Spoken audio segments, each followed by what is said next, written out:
Hey, it's Daniel. I'm here and I'm blogging every single day, 365 days for 2026 on my business and my life. And I'm sharing all these cool things I'm doing, including building my company, New Wave Press. If you want to follow the journey, the ups and the downs, subscribe. Okay, so let's talk about it. Today, I'm talking a little bit about the initial way that I started to network when I touched down in LA in 2013. In 2013, I moved from Atlanta to Los Angeles. And when I did that, I knew nobody. And this was a good test of my ability to network my way to some initial connections. So you got to think pre-Instagram, really. Facebook still early days. YouTube growing, but not as big as it is now by any means. And mostly, the internet personalities are on blogs and some are starting to get bigger on podcasts. So I was trying to navigate my way around this ecosystem. And what I did was I first started by taking a lay of the land of who I knew in the city in LA. And I didn't really know anybody right off the bat, but something happened that was a chance occurrence, which I couldn't have predicted, but ended up setting me up for the next 4 or 5 moves in my life. And it was actually a chance meeting. I was on a website one day called The Art of Charm, and this was a website on basically dating. And this was a website on dating, confidence, social skills, networking skills. And on this website, there was one of these little chat bubbles, and this chat bubble popped up. And I had a conversation with someone behind the scenes on this chat bubble. It turned out this chat bubble was run by the owner of this company, who also was the host of the podcast, and his name was Jordan Harbinger.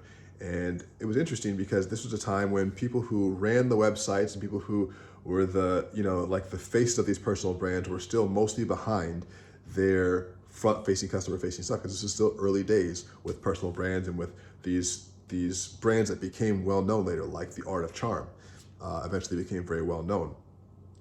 Jordan was talking with me. I was chatting with him a bit on there.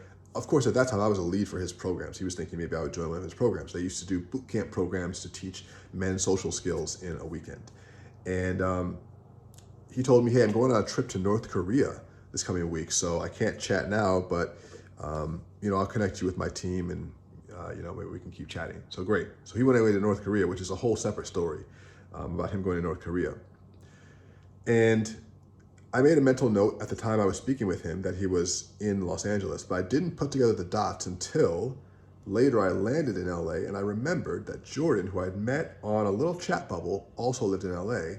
And I thought, what is a good way that I could justify meeting with him in person, because I don't have any other reason to connect with him other than I want to start building a network in LA, and I only met him one time on a chat bubble. So what I did was I said, who can I connect him with in my network that can give him value and then as a result give me value from their interaction? And I'd been writing on a blog called Under 30 CEO. Under 30 CEO was it still exists. I actually sold it a few years later. But Under 30 CEO was a website devoted to young people writing about business and entrepreneurship topics. I had written a bunch of articles on there later down the road, and I became friends with the owner of that website, Under 30 CEO. I connected Jordan with the owner of Under 30 CEO, the co-owner, Matt, and said, hey, maybe there's a connection for you two to do some content together, because Jordan had a podcast and a show, Matt had a content platform. And I connected them via email, and then I followed up with Jordan, and I said, hey, I have some other ideas of ways we might be able to connect your podcast to other brands, other people that might be a good fit. Let's grab lunch. I just moved to LA. And so that was enough of an in to get me a meeting with Jordan. We had sushi. It was somewhere in Hollywood. And if you look now, you can search Jordan Harbinger on Apple Podcasts, and he's consistently one of the best podcasters in the world. He gets all the biggest guests, and he's just a solid dude, and he's been doing it for like almost 20 years now. But this is back in LA over 10 years ago.